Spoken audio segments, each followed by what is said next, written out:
A very good evening to you guys all. How is everybody doing? This is your girl Joy and welcome back to my channel. This is Tales of Junubia.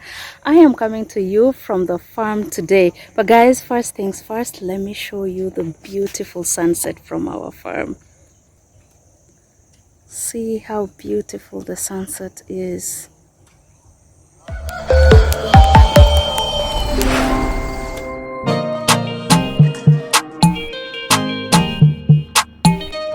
At a farm, I like to specialize on a few crops that have a proven track record.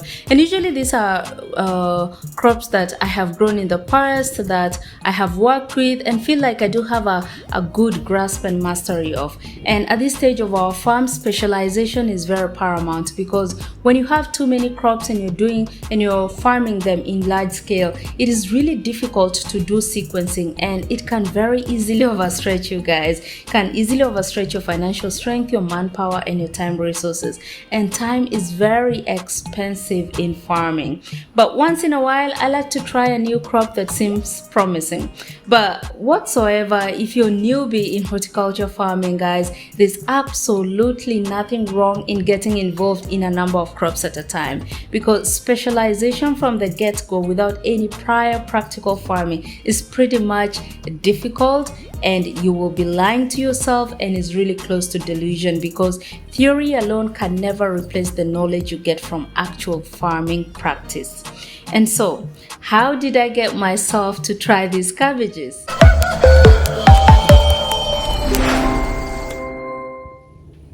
So how I got myself to try and grow cabbages, and this is my first experience growing cabbages, is that at the present there's a shortage of cabbage farmers to supply the market consistently here in Juba. Most of the cabbages that is incoming to the markets is actually coming from Uganda, and some of them from Kenya.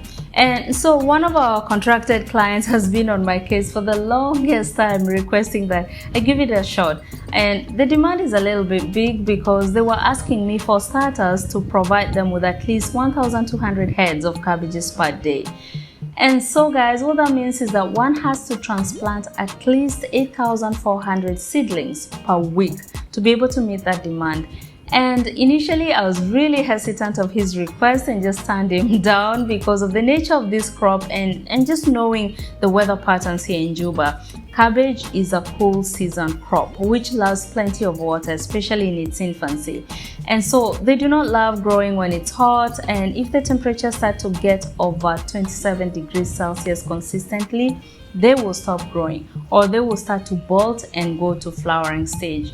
And so to successfully grow cabbages in Juba, I really had to sit down and take a lot of things into consideration on the variety and the weather here in Juba. I was looking for a variety that is drought resistant, and the variety we planted is called Gloria F1 by Simlo. And in terms of the planting season, we are still in the cold rainy season in Juba. We planned to plant them in the middle of the rainy season, because this is usually when the rains are less erratic and the weather is usually a little bit stable. So that's in September, October, and part of November. But unfortunately, that has not been our reality, guys. We've had a lot of episodes of hot sunny days already, and those have been causing a lot of heat stress on our crops. And for our cabbages, it has caused delayed head formation, delayed proper head formation. Okay guys, back to business. So guys, I'm coming to you from our farm. It's late evening. I am about to head home. It's been a very busy day.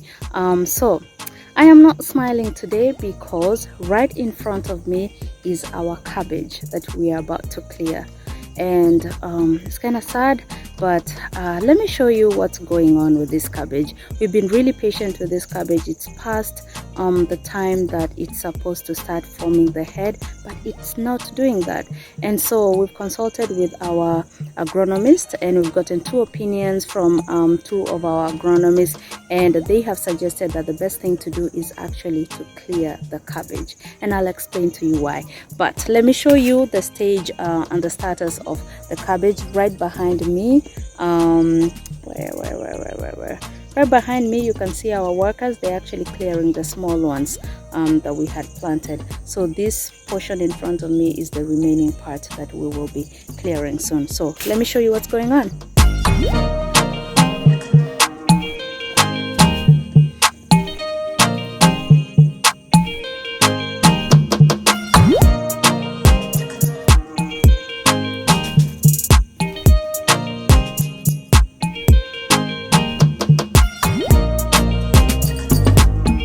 So this one right here it's gotten really nice big leaves, but these leaves are not forming any head. Look at how the head looks.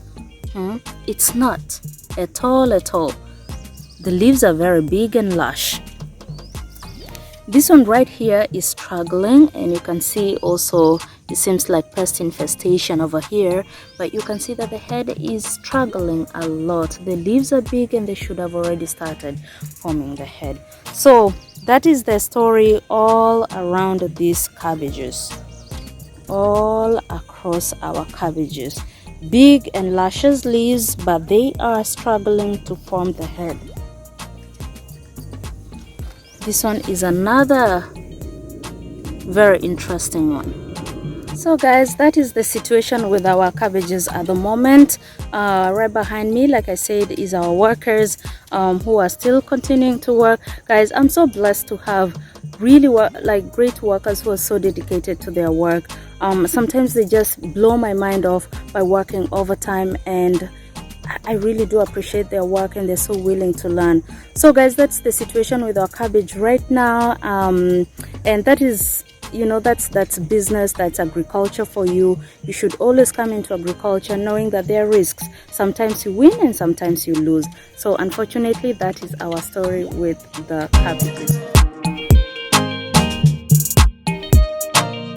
So 5,000 cabbage heads will have to go down, guys, and obviously you would say that there are other remedies that maybe we should consider, or we should give it a little bit more time, but you gotta look at the efficacy of such a solution. Time and land is very expensive in farming, and unfortunately we also cannot control the weather.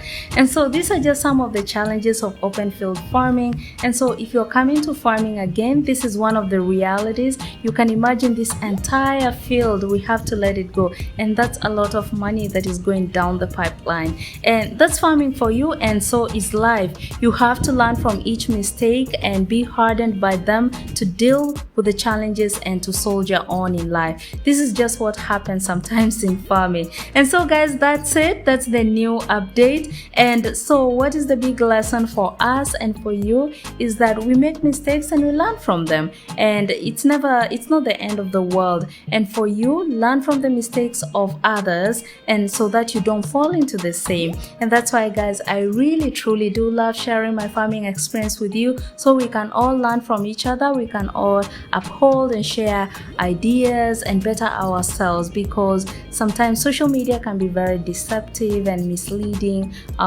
So I want to share with you my challenges, I want to share with you my wins, so that we can all grow together as a channel, and that we can also be able to inspire other young Africans to join into farming, because we can better our continent. Farming or agriculture is the foundation. Agriculture is the driving force, is gonna be the driving force of the future. And so guys, thank you so much for all of your support. I am very appreciative. Thank you so much for watching. And if you did like today's video, please do not forget to subscribe if you have not done so yet. If you're a new subscriber, you're very welcome to our Junubia family. And if you're a returning subscriber, I truly love you, and I am very thankful for all of your support. Do not forget to share, like, comment, and I really want to hear your perspective, and I want to hear your opinions. Until I see you again in my next video, I want to wish you a good time and take care. Bye bye.